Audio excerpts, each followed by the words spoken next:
Ready? You ready? I'm ready. Get ready. You ready? Recording in progress. I think he's ready.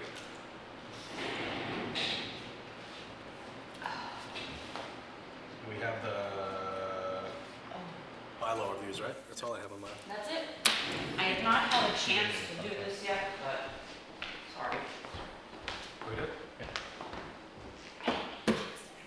Okay, that's right.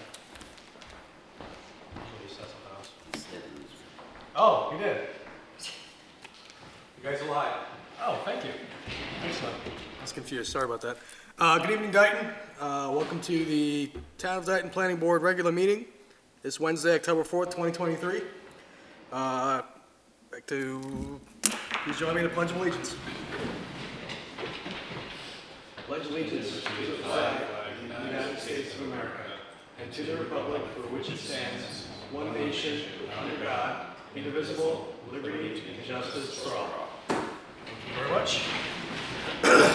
All right, so by way of reminder, this is a public meeting being held, being video and audio recorded for cable broadcast. So we want to confirm the next meeting is on October 18th, 2023. Same time, same place. First order of business is public hearing. First item is the zoning bylaw amendment for the solar electric generating facility.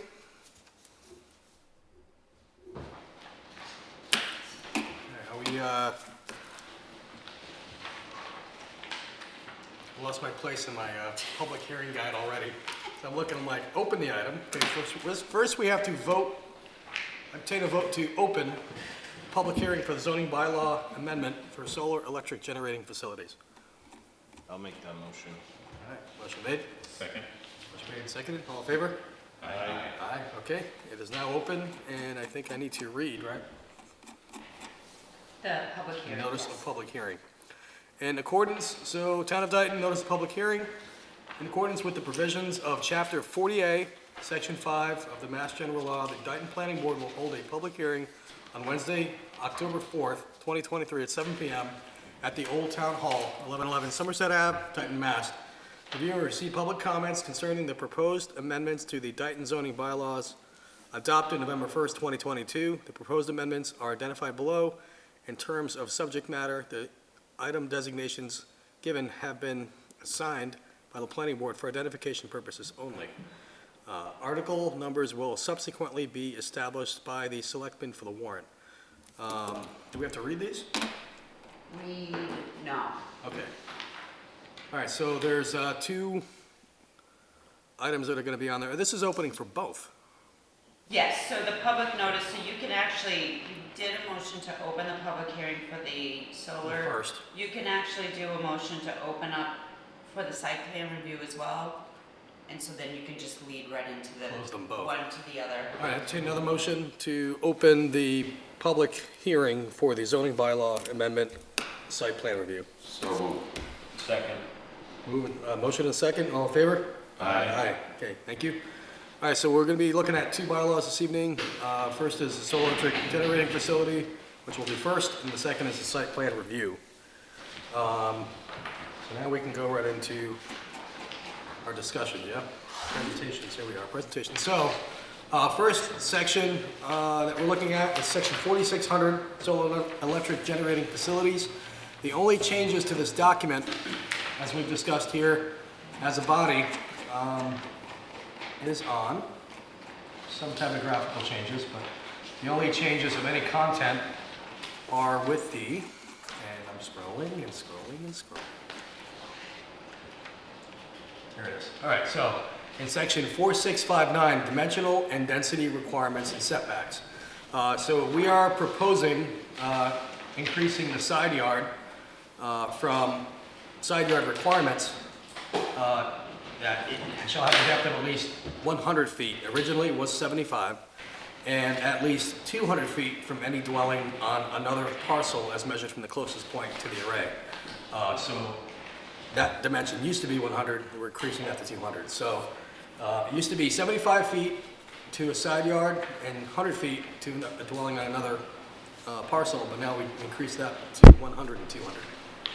We also omitted the term any accessory structure to that dwelling. And the rationale behind getting rid of that is we wanted to say that we were entirely focused on the array and not the fence around the array or the road or anything else. It's really, the whole focus is shielding the array from anyone that's along the side of this.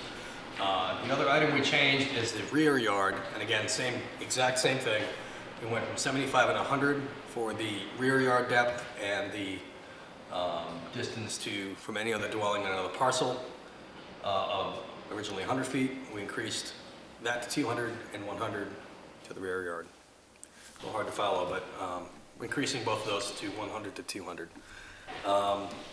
Additionally, in that same section, in paragraph 4, we increased the vegetative buffer from a minimum of 30 feet to 50 feet. That's the only change we made there. So, do we have anybody on Zoom? No. Okay, so gentlemen, I don't know if there's any other, oh, and there was one minor change in the glossary where it was really just a typo. We inadvertently left the previous definition of a large-scale mounted solar photovoltaic installation in the glossary. We're up to all the back and forth. We changed the terminology. We did two things. Now we just call it a large-scale ground-mounted solar electric installation because it includes not only solar panels but also batteries. And then we wanted to lower that threshold from 1 megawatt to 250 kilowatts, also DC, but nothing was changed. We made that change, we added the definition on top, we inadvertently left the bottom definition in, so we want to strike that from the glossary to prevent any confusions. That's it for the changes to the solar electric generating facility. Everything else will be identical to what it was back in November of 2022, where we made pretty significant changes back then, but for this, that was it. Carrie was, Yes, And ma'am. to italic all the words within section 4600 that are defined in the definitions. Great, yeah, that's right, yeah, so, yeah, another editorial change was going through and any terms or words that are in the glossary are italicized in the body of the document. Did you do that for the whole thing or just 4600? I did it for 4600 and I did it for the site plan for 5400 as well. Okay, all right. So I guess that was one of the questions, like, could we just blanket do an editorial throughout the whole thing, or does it have to go to public hearing? We would have to have a public So hearing. if you change a fine, it's like you gotta go to, okay, that makes sense. Okay, so next time we'll just open for the entire thing, the whole document. It'll be a long read. Yeah, that would. Let's not do that. All I right, think that's when we do a major overhaul on our zoning bylaws, which okay. might Right. be coming at some Well, point. we're Yeah. I think taking we're- on the elephant one bite at a time, right, Exactly. at this point? All right, so I think I caught everything, guys. I don't know if you had anything further to add before we see if there's any public input on this. I had none. Yeah, and I guess, I just want to say, the reason behind doing this was we're trying to make solar, I'm not anti-solar panel. I know there are members on the board that feel differently, and I know a lot of people in town also feel very differently. I have a 10 kilowatt array on the roof of my house. So I like the fact that we have panels, and we're able to do all that, and that's wonderful. But I also want to be mindful of the residents of the town of Dayton when developers come in, so I thought doing this, looking at recent installations, I thought doing this would make these systems, these installations in town more resident friendly. But at the same time, like we talked about, Joe, you were concerned that this would put a lot of restrictions on companies coming in to the town of Dayton to install solar arrays, solar panels and installations. But there is a waiver process, and I don't want to advertise the waiver process because I know we don't like waivers, but at the same time, there is a way if these things don't necessarily make sense based on the installation of the panel, like we discussed it here, so that there is a way to make it reasonable, and it's on a case, and it's going to be on a case-by-case basis, because I think that's appropriate. But as a blanket protection to the residents of the town of Dayton, I think these dimensions make more sense. No, I agree. The only time that I feel this is a little much is when there is no dwellings surrounding this property. that's when I think it's a little. Yeah. And that's fair. too. Again, you've said there are waivers are a possibility, so that's. Right, yeah. Not that we want to go in and the first thing we do is waive, but at the same time, their language is in there specifically. I can't find it on the spot here, but I know we specifically said, okay, if we have issues, if we have, not issues, if we have different situations on a case-by-case basis, we can discuss that with developers. Okay. All right, anything else, gentlemen, on this one? You guys? Any public input? Sure. Yes, come forward, sir. Please state your name, address, and, Francis Crisafulli, 1730 Wellington Street. So I'm a direct abutter to the solar farm, 21-acre solar farm that's happening at Abruzio's yep, property right now. okay. While I do applaud you for lengthening the buffers, I would certainly recommend before you vote on this that you maybe come and visit my property and see how close this is. My head lies about 38 feet from the property line. I'm about 180 feet from the panels themselves. Okay. The other things that I would recommend to the planning board from a construction perspective is there's a lot of things that weren't necessarily considered. There was a lot of dust. The town of Dayton does not have the ability to measure or monitor dust. There was a lot of noise. The town does not have the ability to measure or monitor the noise. Also the construction sequence. Projects that I work on construction-wise are typically enclosed first. I have a young child, lots of dangerous equipment out there. There are some concerns, from a public safety perspective. We've recently had some tornadoes. September 14th, we had a tornado in Lincoln, Rhode Island. EF1, pretty minor tornado that pulled a few panels out of a solar array. So I think you need to consider some of the things applicable to environmental conditions that are changing. The other issues that I've been having is runoff. The plan on that particular runoff plan and retention ponds have been redesigned multiple times. Never had water in my basement. Now all of a sudden I get water in my basement. They've moved the swales very close to my property. So again, from the site plan perspective, I think those are some things that you need to consider. And for the record, I believe that this is a utility scale type industrial solar power plant, if you will. I don't believe that they belong in residential areas within Dayton. Okay, thank you. Thank you. Any questions? No, I mean, you and I spoke on the phone Correct. a little bit. I got out Google Earth and took dimensions of the installation and proximity to your home, and that's what caused me to really want to Yeah. effectively double these numbers. I certainly would invite you guys to come, sit in my bedroom and see what's happening very, very close by. Okay. In case we get sleepy, is that? Well, not much sleep going on. All right, so, The other thing that's just kind of talking about that, one of the other challenges I've had here is I worked with you guys originally on the design plan, worked with conservation, worked with stormwater, worked with Board of Health, worked with the building department. Nobody seems to own this. I know we put stormwater committee in place to address stormwater specific. It may be recommended that we put a solar committee together to help better govern these situations. There's also, and I'm surprised they're not here, maybe they didn't know about the meeting, but other folks that have very close proximity to these installations that are having problems, the one on Brook Street, the one down on William Street. right. So again, it's, as the signs say, right, a subdivision and solar farm friendly community. Let's kind of, nip it in the bud here when we have a chance before it becomes a widespread problem. Maybe Dayton Industries wants to get into solar and, a lot of property that could be affected. Would you be available to serve on the solar panel? I would. I can't say, 100% volunteer. meetings, but absolutely, I'd be available to work, or, anytime you would like me to come in front of the planning board, I'm certainly happy to do so. Okay. But I do recommend to all the members, go see that facility.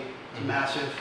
Come to my house, see what's happened. I'll show you the water in the basement. I'll show you, the dirt that I endured all last summer during the drought, pouring into my pool and floating through the air and so forth. So, there's a lot of things to consider. Yeah, dust in the air seems to be a recurrent theme, because I was also with the abutters on the Brook Street project. Correct. I had a lot of issues with dust.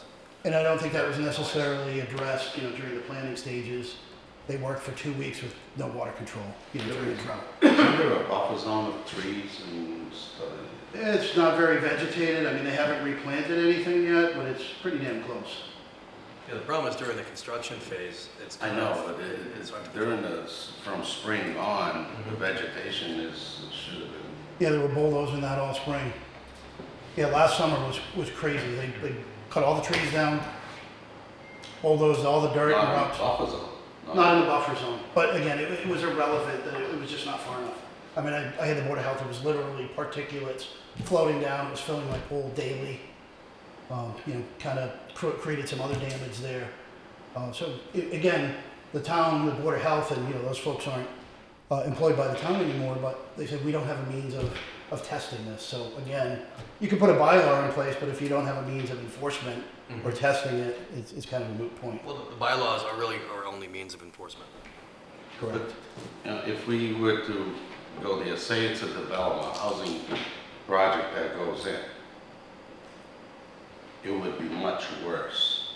Oh, yeah. I mean, Because the setbacks would not be anywhere near what correct. the solar was. Oh, I agree. I'm just trying to, we have to kind of weigh out these. Oh, and I understand that. I mean, you're choosing one evil over another, you're still choosing evil, right? Yes, yes. And I agree, again, I don't know what the long-term effects are. I know, from academic research, there's long-term effects on property value, which I'm not very excited about. There's potential health risks. I don't think these things, we're not going to know these things, right? Same thing with the COVID vaccine, we're not going to know for another 10, 20 years, or Yeah. maybe another couple of years. But, a lot of things to consider, and, I know Jeff and I spoke, and I appreciate you reaching out to me and, creating a dialogue with the affected residents. So, again, my stuff's already in, nothing I can do about it. But I think, it's my duty as a resident of the town to work with folks like yourselves in order to educate, and, we can work together to, create some sort of harmonious agreement to make things better. No, I appreciate your input, there's no question about it, but you have to look at it also from our point of view, where there is a lot of things that we cannot stop. Oh, correct. And we correct. never will stop, and that's And I know- important that we all look at that. Exactly, and I know right from the get-go, Peter was the chairman at that point, that, there was concerns with being sued, in cost of litigation to the town by, tightening the reins on these things. I'd also recommend, obviously the state put out model bylaws, look at a lot of the other bylaws of surrounding towns and other states. Other states out west are a little bit more ahead from a solar perspective, based on all the development that's been going on out there. They're starting to see, these pitfalls and starting to do course correction to make things a little bit better. Massachusetts will never look at that way. No. Very. But, again, tornadoes, right? When's the last time we had a tornado? So, but, there's a thing right there. You create a toxic scenario. Couple solar panels, leak on the ground, goes into the groundwater, that's town water, that's my well. What are the ramifications there? And again, thinking of that, possibly some well testing or area testing, to verify that you're not contaminating an aquifer, kind of pre and post construction. Prior to, So you have again, my argument with the Stormwater Commission, they're like, how do we know you didn't have water in your basement 20 years ago? And, type scenario. not that I am against any of those things, but your house sits approximately from the property line, the setback from your house to the property line. 158 feet. 158 feet. On the top of that, we gave it. No, that's to the solar array. To the solar array. Correct. So we did 100 feet Did 125 feet. of a buffer zone. Correct. And your house was? And that was 30? 50 feet. Originally it was 50 feet per bylaw. So your house is only 30 feet off the Off the property line, correct. Oh, really? Yeah. What about on the opposite side? On the, if you're facing the back of your house to the left? The way my house is situated, it's my bedroom is on that back corner. Okay. You know, so my bedroom literally looks straight out parallel to the property line. And that was part of the issue, that that's technically a side lot. That side lot or sideline buffers every single one of the houses down the half mile of Wellington Street, the way that property, so there's houses like this, and then this is the sideline. Because I would have thought that if there is water coming into the basement, if they created some kind of a swale They did. on their property, you know, all the way through, then any water that comes running down Yeah. because that does slope quite a bit. That swale's about 125 feet from my property line. And I mean, literally, there's running water through there. The retention area's been redesigned 3 times. Water was, you know, I'll show you the videos, water was overflowing that area July 4th and pretty much every subsequent heavy rainstorm. Was it overflowing to your property? It was migrating towards my property, but it's, you know, water going in the ground, and that's coming in, you know, through my basement. You know, if I was the engineer on that, I probably would have put that swale, you know, maybe on the other side of the panels and, you know, pitched everything. And you know that property, that whole thing runs downhill. Right. I mean, this is where that retention pond's not too far from the headwaters of the Coles River. You know, so again, another catastrophic event, you know, Yeah. chemicals in there. Now you're affecting, you know, other watersheds for other towns. So the way the bylaw works is the bylaw is a snapshot of a completed project. And we've always had the question of, what do we do during the construction phase to make sure that the company is doing right by all the abutters? And the only instrument we have to enforce that is the decision letter. We have conditions in the decision letter. Right now we have conditions in the decision letter that specifically talk to things like the amount of time that they can work on site. So we have, you know, punch in, punch out, when you can make noise kinds of things. So I don't know we go into noise. I don't know that we go into dust. I mean, these are things outside of the bylaw. But those are things that, when you're looking at the original, and again, I understand the bylaws, you know, what we're talking about, but when you guys go into approving these plans, though, you know, you should have asked the next plan, hey, what are you going to do to my But what dust? I'm saying is, the way we enforce that is on the decision letter they get that says, your plans were approved by the planning board with these conditions. You're gonna work from this hour to this hour, you're gonna remediate noise, you're gonna remediate any dust, yada, yada, yada, water, dust control, water, so we can, that's the only place, and correct me if I'm wrong, the only instrument we have that can do anything about enforcing conditions of the construction. So, my understanding as well, though, is that it also falls under the building code. So when they pull a building permit, there are certain codes that they have to abide by. So things like noise, dirt, and stuff like that, that they have to abide by, that falls under Jim. So when they pull a building permit, there are certain noise that they can't go over under the building code. So that's why specifics under the building, when they're doing the construction, let's put it that way, when they do the construction part, we don't put the specifics on that because that's all under the umbrella of the building code with the building commissioner. All right, so we can. We get into the specifics of basically what the whole project is encompassing. The specifics for the building and putting the nails in the ground and the screws and all that, that falls under the building commissioner. So we don't want to get too technical on the building part because that's beyond our scope. That falls under the building department. But can't we put language in the decision with conditions?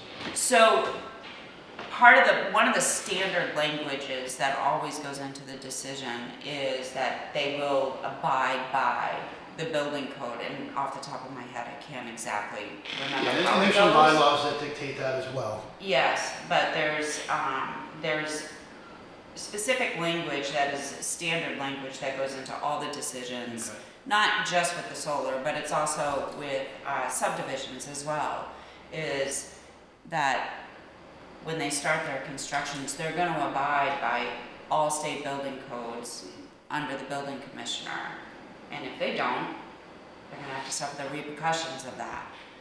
Cease and desist, or however the commissioner deems to handle that part. One thing we did discover is that because the town doesn't have any set construction hours, allowable hours, so one thing that the board has started to do is to ensure every decision has set building hours, so from 7 to 6, Monday through Saturday, no Sundays and no federally recognized holidays. And that was, you know, So again, that's standard. And that was something that we realized we need to start incorporating until if and when the town decides they want to make like a general bylaw to say, just so that it's encompassing everything and we don't have to worry about it. and I had originally talked with Jim, the building inspector, and he just said this is more of a Board of Health requirement, and then they told me, hey, we don't For have any means of Which part? The the building? noise and the dust. The noise and the dust. You know, and there was also stormwater issued an order of conditions as well on the time. I think they were 7 to 7, but they were out there, you know, 6:15 in the morning idling trucks starting at 6:30. Again, I'm up early, Right, but so you know, if there's the rules. stormwater had set those conditions and they were there before the conditions, Yeah, then it needs to be reported so that usually Jim will get in touch with the project manager and say, hey, just got a complaint, just remember you've got, especially in a residential area, he lets them know and he says, you're in a residential area, you've got to be aware of that. People, you're in a residential area, these people are trying to sleep and they're not trying to have a restful period. Adhere to that, you're not supposed to be working Exactly. before 7 o'clock. We recently Yeah, I got don't that think the on enforcement Tremont was- Street for the solar farm that's going up on Tremont Street, they were doing that. Some of the residents were like, listen, they're starting at about 6:30, not a big deal, but then they started going earlier and earlier. Finally, Jim went and gave him a warning. He gave him a second warning, and he said, if I have to come out, if I have to give you another warning again, we're gonna shut it down. And they said, nope, not a problem, and they adhered to it. So something like that would fall under the building commissioner, as far as the specifics of the building. Terms and conditions, as far as the scope of the solar project falls under the planning Okay. board. understood. And also, if you think about it in theory too, the specifics of building the solar, that's way beyond their scope because they're not familiar with Right. all of the Engineers, building so on. codes and everything. Not that I'm No. No, being, I'm not a PE. I'm not trying to dumb you Okay. down or anything, but we've got engineers, we do have builders, and we have engineers and stuff on the board, but they may not be aware of all the current building codes that are on. Understood. And that's why we leave it to Jim, because he's there, he's at school this week. And I'm here, you know, basically to give you my opinion as a resident living next to this, and, you know, you guys work for the residents, right? Your residents as well. You know, some things are great, some things are not so great, and, you know, I appreciate the kind of course of action that you guys. To me, I wish more people would come in Yeah. and Yeah. give us. I didn't realize about the no construction fence. I think that's a pretty. One of the things as far as, And that's They something only we do added that to for our theft. conditions. That's something we added to our conditions, a construction fence. Correct. Say again? So they, Clearway only does it in the case of theft.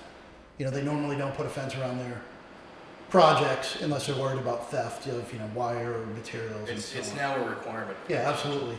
I mean, that, you know, again, there's been some issues back and forth, but that may have mitigated, you know, some dangerous situations that happen. Well, it's dangerous situations, it's people wandering onto the construction site, and it's, things leaving the construction site. Well, it doesn't do much for dust, right? But I guess my only concern is, in saying all this is, and I heard, because I talked to you about this as well, the town doesn't have any way of checking compliance. So how do we know that they're not putting more dust in the air than they should? How do we know that they're not being louder than they should be? We have absolutely no way of testing that. I really didn't think On that the dust. solar would create a lot of dust. What's the construction It's the process? It's the construction part. phase. I mean, Joe, I'll show you the pictures. It was creating a half an inch of dust in my pool every day. Ruined umbrellas and patio furniture. My Wow. house is a filthy mess. You know, the windows, the storm the screens. And literally, I mean, Roz and Todd were there, and Roz wanted to leave because she was getting dirty. I mean, it was literally flying through the air. It was insane. And again, it was, kind of pushed off over in the middle of a drought, but there was no water on that site for 2 weeks. And then when they restarted in the spring, 5 days went by with no water truck, and the reason being is that the fire hydrant at the water tower was broken. So, again, they shouldn't have been. They shouldn't even be tapping to the end of the water. Correct. To the fire hydrant, that's And not. where I sit in my office, I can see that whole thing, clear as day. I mean, I can see people walking back and forth. I can tell you what color buttons they got on their shirt. I mean, that's how close it is. So, again, I know you guys are moving us in the right direction. I don't want to take up any more of your time, but I did want to provide some perspective, from a resident, especially a very close resident. Okay. And I appreciate your time. All right, thank you. Thank you. Just actually thinking, how do you guys feel if they were to put wood chips in the buffer zone? Try to hold the dust down. That didn't work. So they tried.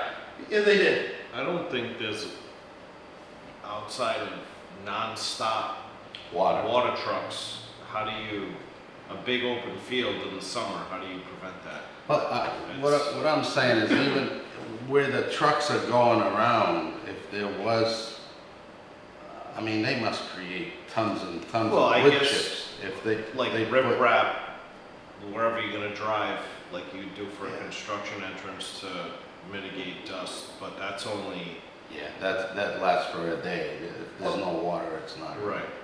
If I may, a lot of the dust came from the wood chipping. I mean, literally, there were pieces of wood chips floating through the air. Projects I work on, they should have had water cannons kind of, pulling that dust down. That was not done, and to your point, they were only at one point watering the riprap road.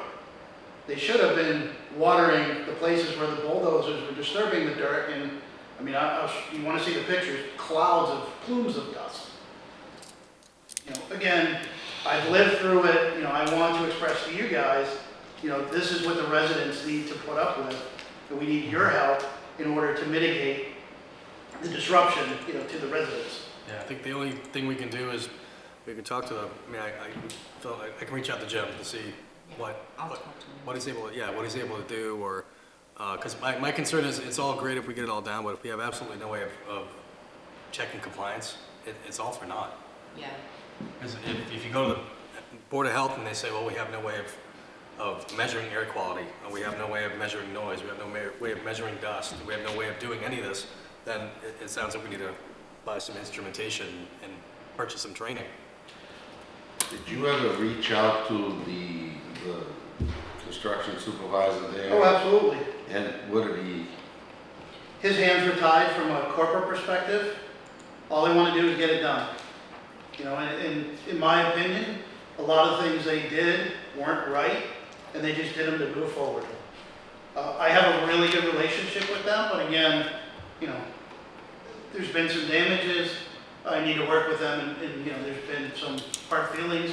We need to work together. Right. Lenny, I guess Thank you. We've learned a lot through the process. Yes, we There's have. been growing pains. Mhm. Could some of these concerns, like the dust, be addressed as conditions for approval of projects with the understanding in the case of dust that they will be responsible to mitigate it? Well, that was a question I initially asked, and Mrs. Easterday said that a lot of that falls on the, it all falls on the construction phase, which is under the building commissioner's purview.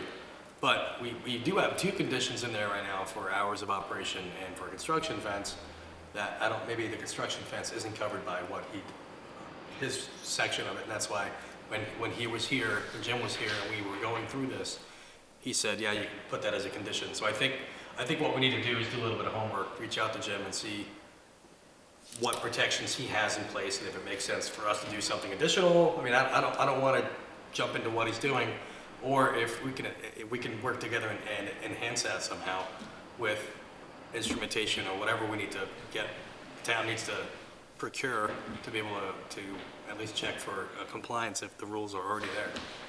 Going along with that, based on things that have happened in the past with solar Yep. and my concerns about the battery storage facility that's coming down the pipe, is that we haven't had a coordinated response on issues.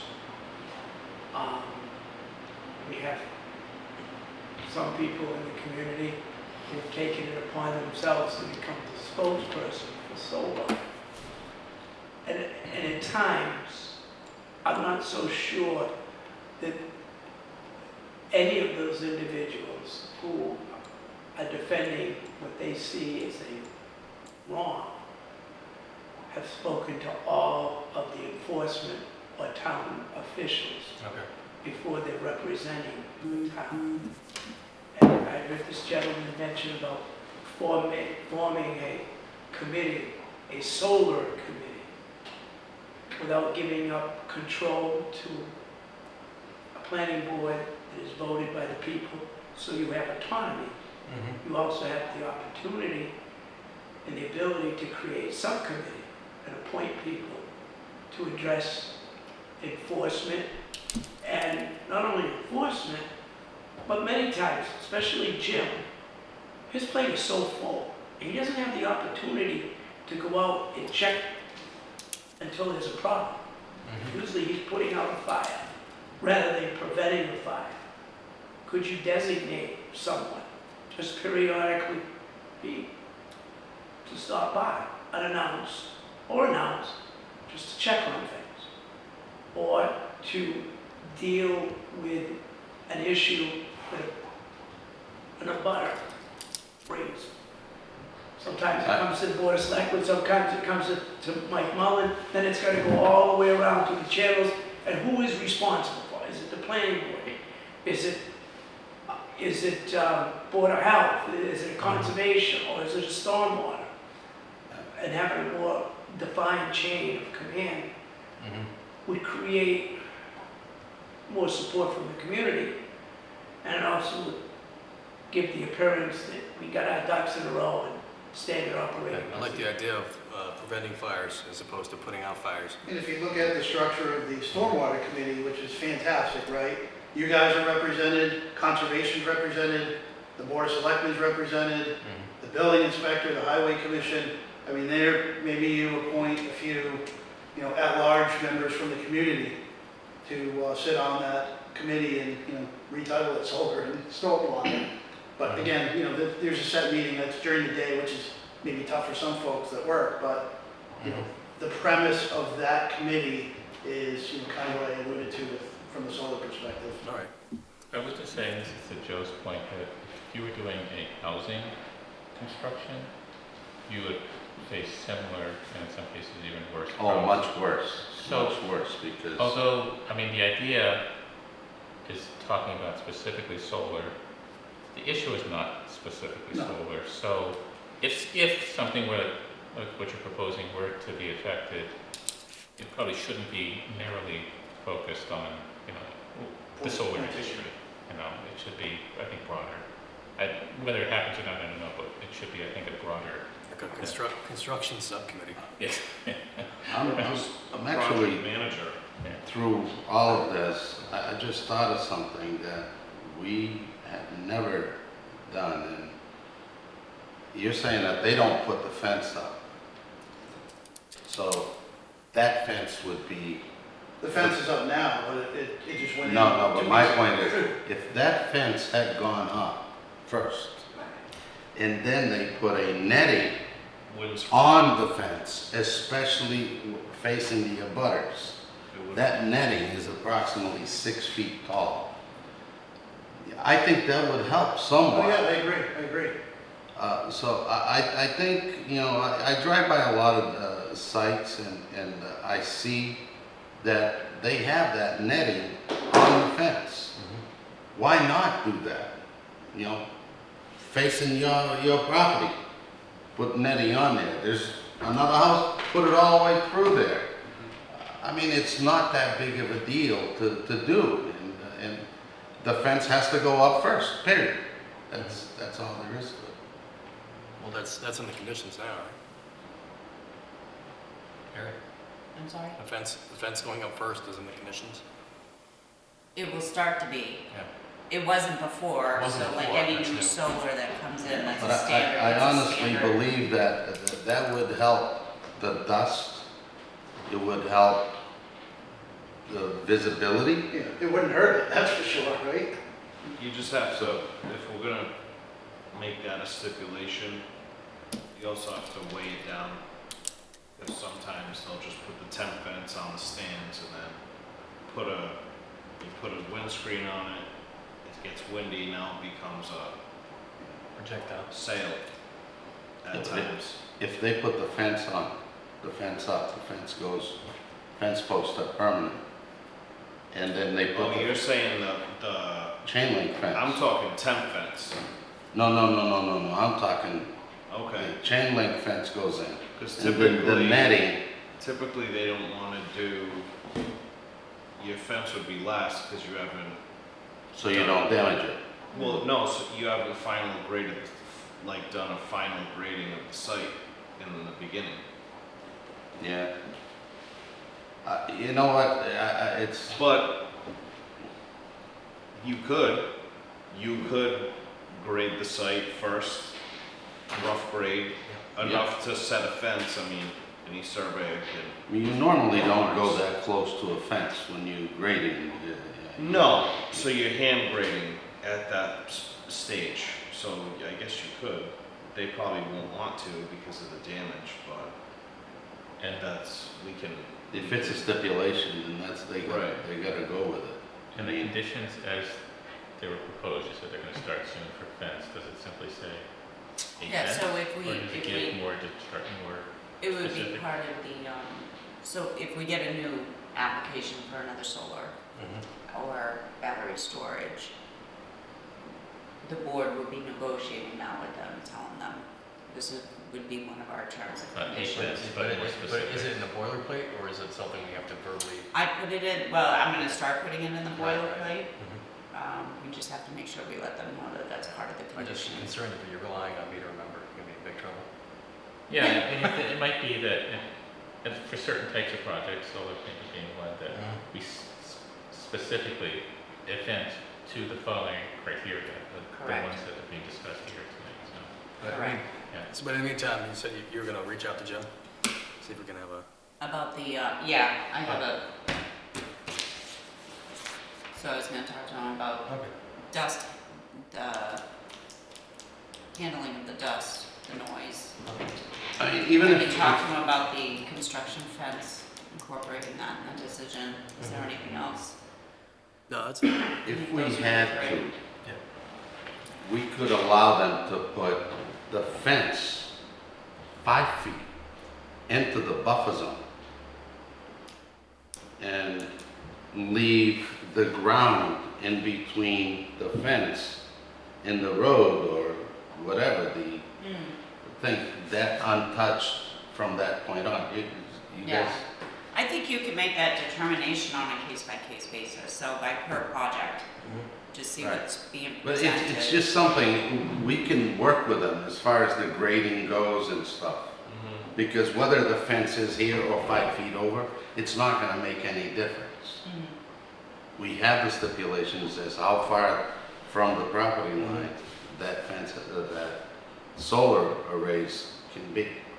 But the fence, we can give them an extra 5 feet. Make sure that they don't abuse what's there, so when they give us the site, the end result, The grading plan, I'm sorry? As-built, like the The grading as-built? plan The grading plan or the the as-built? as-built, thank you. Once we get the as-built, then we can see it all, unless they cheat, but.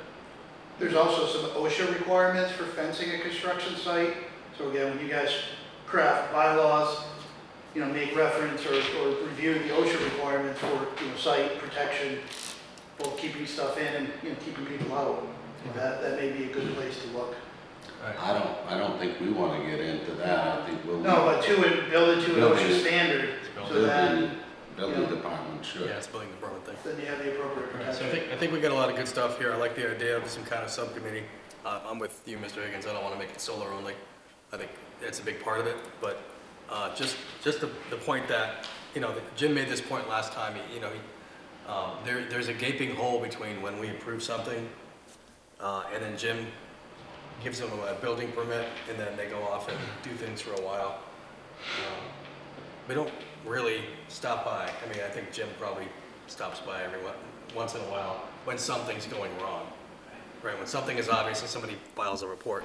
But on an average Tuesday afternoon, when they're sitting there working, nobody shows up and goes, "What's that?" You know what, We don't have any compliance officers in the town of Dayton, and not that that's the right terminology, but effectively that's what it is. Look at the culvert issue you're dealing with over on Brook Street. yeah, well, they did that. But if we had a committee of some sort, whatever you want to call it, and this group would be, they would be the enforcers. They would at least be sort of the folks that can go out and check compliance for things, for dust, for noise, for even construction time of day. I mean, that could be something. It's something that us residents care about. We're all residents of the town of Dayton. We would care about, and I think I think that'd be a really easy thing to find people to volunteer for that, because they want the town of Dayton to. I don't think people want to go out there and stop any kind of progress, but at the same time, we want to make sure that people are doing things the way they're supposed to be doing them. And if we're only getting calls when there is a fire, it's too late. I actually have a problem with that, because if we all agree on things here or don't agree or Right. whatever, but when you start having a lot of people jumping around and reading things and telling people things, it can get pretty nasty. I ran some More developments. nasty and than I'll tell you, More nasty than the cease and desist order? More nasty than. No, one, litigation? they couldn't do it. They couldn't do that. They would have to come to Jim, said, "Jim, you gotta get out there because of this, that, and the other thing." Well, there's nothing wrong with that. No, There's nothing, like, I'm not saying we would knight people and have them go out with the ability to pull a plug. I'm saying we would have a committee of volunteers that would be the watchers.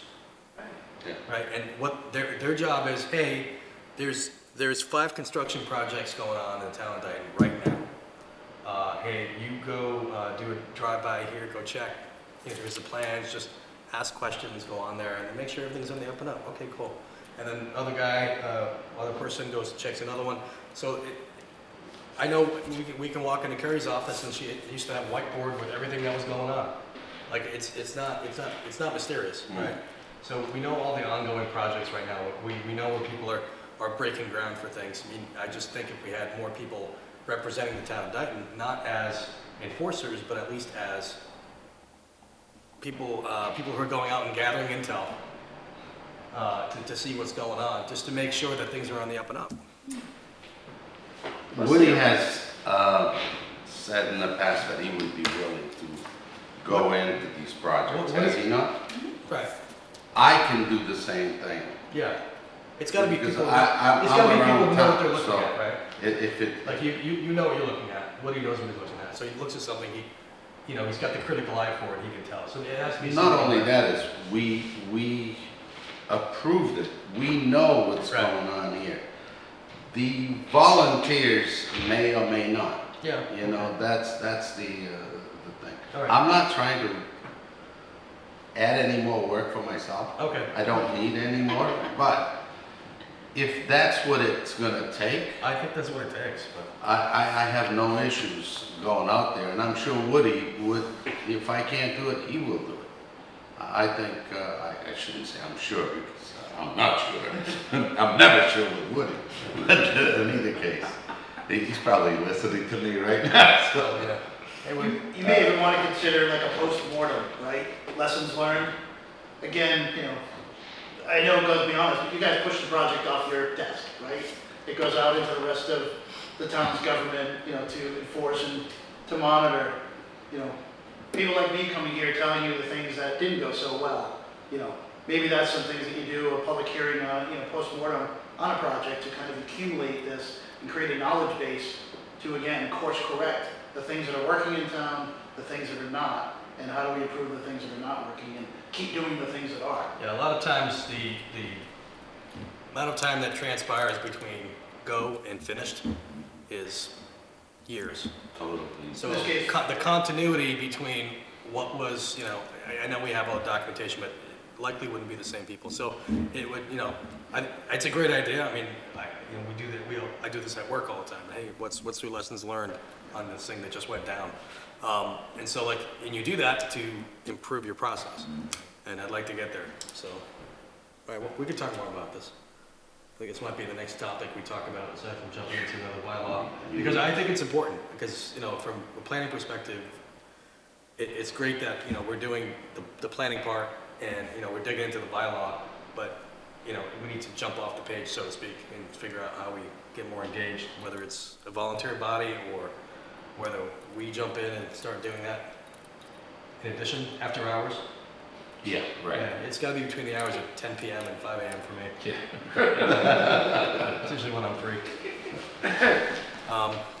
But, okay. All right, well, thank you very much. Thank you. All right, so I thought that was gonna be a quick one, but we spent 50 minutes on that one. The other one's gonna be like 4 hours, just so you know. But I don't know if there's anything further on that. In order for this to go to the special town meeting, which is when again? October 30th. October 30th. God, it's the night before Halloween. Yeah, so it's in we're on the 4th, so it's in October 30th at 7 PM at the FDR. So in order for it to go to that, we have to vote on this tonight, right? Okay. All right, so the items you mentioned, I definitely want to talk to the building commissioner and add the additional ones. So all these things are really good piece of information, and I don't want to lose it, continuity, but as far as the bylaw goes, like we mentioned, that is strictly the finished project. So we increased the buffers, so I think we're in pretty good shape for now. We'll see what happens further down the road. We can revisit this. This is definitely not, this is a living document that gets updated twice a year. So timeline's painful, but we can definitely revisit. So if there's nothing further, but entertain a motion to approve the zoning bylaw amendments for the solar electric generating facilities. So moved. Motion made. Second. Second, any further discussions on this before we take it to a vote? Hearing none, all in favor? Aye. Okay, it's 5 ayes. Thank you. 4. Four ayes. I got 4 ayes myself. All right, so next item, we already have a public hearing still open, so we can switch right over to the zoning bylaw amendment for the site plan review. Now, this one is, we had input from council on a specific item here. I don't know if that, is this comment in here? It should be at the very, very end. Okay, all right. If I may just say something that I have to say this to Jeff. He's, Uh-oh. no, this is I all know. good. I want to thank you for working your butt off on this, because this is very important Oh, thank you. for the town. And you are the only one that knows about these things. And I just want to thank you from my end. Okay. You're welcome. Thank you. Thank you for coming along and joining the fun. So it's a lot of legalese, right? Well, Where are we now? I read a contract, yeah, it was way more legalese than this. So I guess I would like to just jump quick to the council's comment on, where's the link there? Okay, he had a specific comment on 5420. So there's the document, there's a couple of emails, and then there's the commented version of the document. But if you look at councils and About the 60 days. yeah, so So we said, the planning board shall review and act upon the site plan with such conditions as may be deemed appropriate within 60 days of its receipt and notify the applicant's decision. So 60 days has always been here. Council said, I wonder if it may wish to lengthen this. 60 days is not very long. And my comment there is just, hey, we can discuss this as a group. I don't see the reason to make it any longer unless you guys think we should bump it up to 90. But I don't know if you had an opinion on that.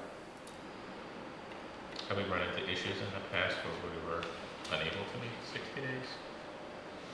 I haven't had Particularly it. around holiday times, not that that's the peak construction period, you know, fall, winter holidays. Maybe but- during holiday times, but off the top of my head, I haven't recalled an instance of that coming up. I will say, so under Mass General Law, special permits, usually, typically when you have a special permit, the board is required to have their decision signed 90 days after the vote. So you have to have the decision written and signed. So if we make it 90 longer, we days. can go over that. And that's a Mass General Law for a special permit. Most of the time, site plan reviews coincide with special permits. 9 times out of 10. We have had recently a couple times where we've had an applicant come in where they don't require a special permit, they just require a site plan. So it really depends on the project itself. So I think some of the things that you have to take into consideration is when you have a large site plan that doesn't require a special permit, because you would have a longer time frame to come up with your decision, a signed decision to get it time-stamped in with the town clerk. If you have a huge project that only requires a site plan, decision's gonna take a little bit longer. If you're thinking about the conditions you want, that may take a little bit longer. I haven't ran into that, but we also haven't had any major project come in to town. We've had a couple that's been knocking on our door, so it's something to think about. But I personally have not had The only, anything. the only thing that bothers me with things like this is that a lot of times the applicant comes in and brings 15 pages of whatever, but they forgot one. Mhm, And then they leave it for next month mhm, to bring it in or mail it in or mhm. what, you know what I'm saying? Mhm. And then that means you would have to be at all times making notes of that they forgot to bring that paper in, so therefore you cannot continue on with your application, your duties. And so those are things that, you know, So that would be before the fact. That would be before the decision. okay, That's information that's before the decision. One of the things that I've been really sticking to make your lives easier, because in the past, what I saw happening a lot was, and if you recall, we were discussing this the other night during our kickoff meeting with our peer review engineer. Engineers love to submit something last minute. Oh, our meeting's on Wednesday. On Monday, here's our response to your peer review engineer, and here's our response, and we want to have these addressed at Wednesday night meetings. You're only giving my board 2 days to go through this. In our subdivision rules and regs, and I believe it's in our zoning bylaws as well, you're required to submit that 2 weeks in advance, so that my board can have ample time to be able to review it and take it in, come up with their questions, and actually, really reflect on it. Not only that, I mean, there is some cases where it could be really relaxed, like, something very simple. If it's something that, oh, you need me to update the plan, so I forgot to put a tree here. That's a little different. But if you're talking about something that has significant changes to plans, I've been a real stickler saying, no, I'm sorry, you know, this is, you're not giving my board ample time to really review this. Not only that, if this is under project review from my peer review engineer, you're not giving my engineers time to see this either. And they're not gonna have their review done, and I'm not gonna put the pressure on them either, because because what if they miss something? It's not right. So I've been sticking to that on top of the deadlines too. The other thing is, if they submit an application and it's incomplete, I hand the whole package back and say, this is not complete, I'm not accepting it. I actually, in the past 2 weeks, I've done that twice. Because they were missing something or whatever, and they said, well, can you just hang on to this and I'll email it to you? No, that's because once I take that and it's on my desk and they walk out that door, Clock starts. right. I was Yeah. notorious for doing that. Yes, I'm sure. And a lot of builders are, and I would love to be able to accommodate them. But there's, you know, you gotta draw a hard line somewhere. And at some point, you have to draw a line in the sand and say, I can't accept this. Even if I put those papers on the corner of my desk and I'm not even stamping it. Because, God forbid, anything happens in my office and those papers get lost or something, Yeah. who are they gonna throw it on? I don't wanna be responsible for that. So, nope, if the package is incomplete, you're taking the whole thing back and bring it back to me when it's complete. Just because of the liability on there. Yep. And No, I that's just agree. the way it is. I think this here is, it's all on Carrie, whether she thinks that, It sounds like 60 days is. Yeah, I think, yeah, we haven't had an issue Okay. with 60 days. Yeah, he's just asking if we should. I Yeah. didn't see any reason to say yes or no at that point, but, yes, sir.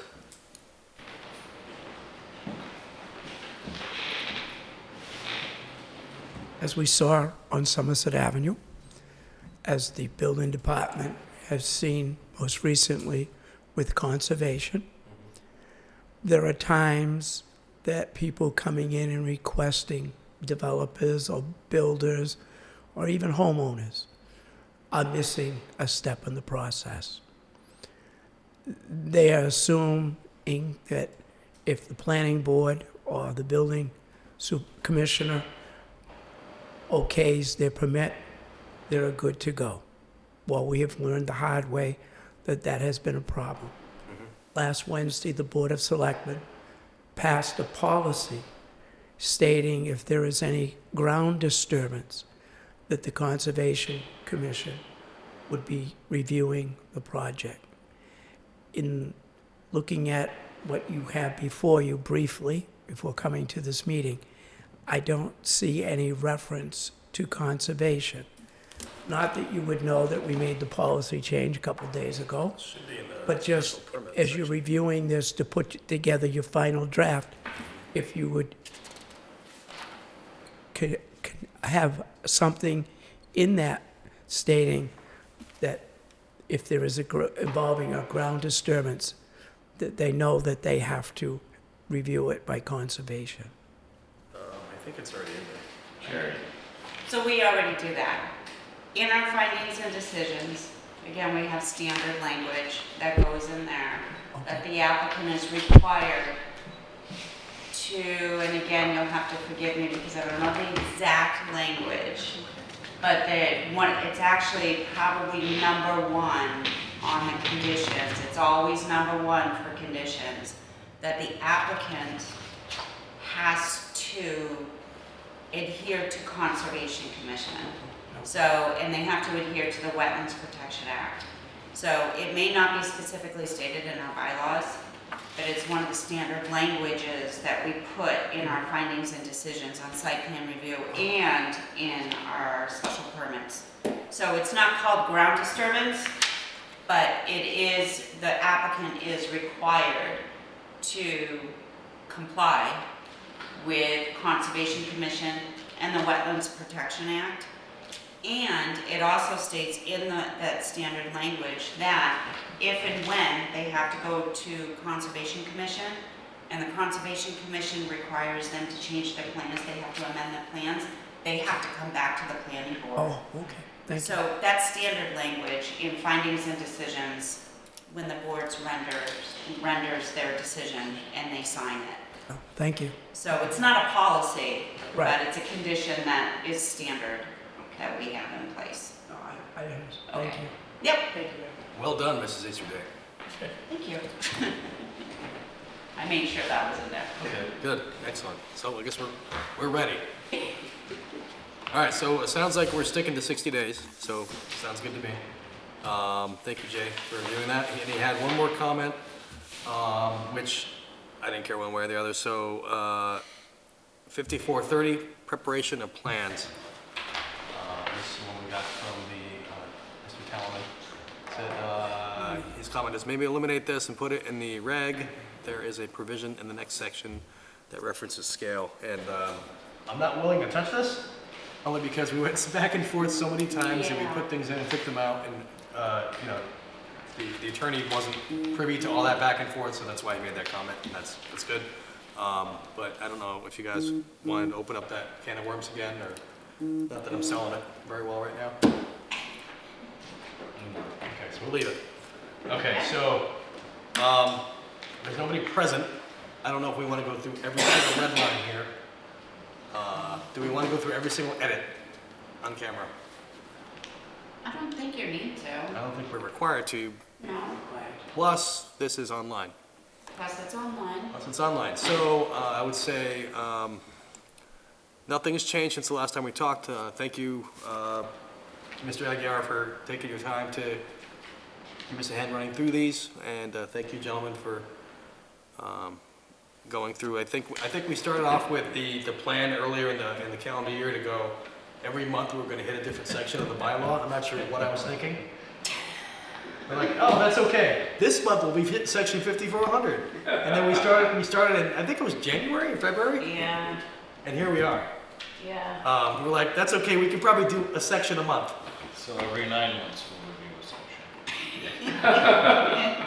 Yes, it's the normal gestation period for bylaw sections. Yeah, so anyway, so I'm glad we got through it because there was a lot there, and I'm glad we spent the extra time going through. So, any parts here that jump out at you, gentlemen, before we open this up, that you want to hit on? Those are the only that's the only additional feedback we got from the attorney. From the other section, he didn't have any feedback, but we voted on that already. But No, I mean, most of it was grammar or Yeah. wording yep. that we kind of cleaned up, so Do you know the difference between may and shall now? I do. Awesome. Learned that one. One and the same. They're not the same, Joe. They're not the same. They are distinctly different. They're very different. That's why I leave it up to you guys. Went and found the legal definitions, just so it wasn't, you weren't just taking my word for it. So yeah, we wound up changing a lot of shalls to mays because they made more sense with the language around there. So I don't have anything further to add here. I don't know if you had a chance to look at this. If you had any comment on the section here for site plan review? Nothing. Okay. Anybody on camera that would like to also comment on that? I don't think there's anybody else. Nobody. Okay, all right. So I thought for sure that this section would have taken us the entire hour, but I had it upside down. But if there's no further comment or discussion on this, I'd like to entertain a motion to approve the zoning bylaw amendments for the site plan review, section 5400. I'll make that motion. All right, motion made, second. Motion made, second. Any further discussion before we take it to a vote? Hearing none, all in favor? Aye. That's 4 ayes this time. All right, thank you. At this time, I'd like to entertain a motion to close, I'm getting it, man, the public hearing for the zoning bylaw amendments. I'll make that motion. Motion made? I'll second. Motion made and second, all in favor? Aye. Excellent, well done, gentlemen. All right, next item on the agenda is the approval of the minutes for September 20th, 2023. Can I motion to approve those, please? I'll make that motion. Motion to approve the minutes of 20. September 20th? Okay, September 20th, 2020. Second. Motion made and seconded. All in favor? Aye. Aye. Excellent. 4 ayes. Carrie, is there any correspondence this evening? Any further public input? Nothing here. Hearing none. Somebody want to make a motion to adjourn? I'll make that motion. I'll second that. Aye. Thank you. Good night, Cable.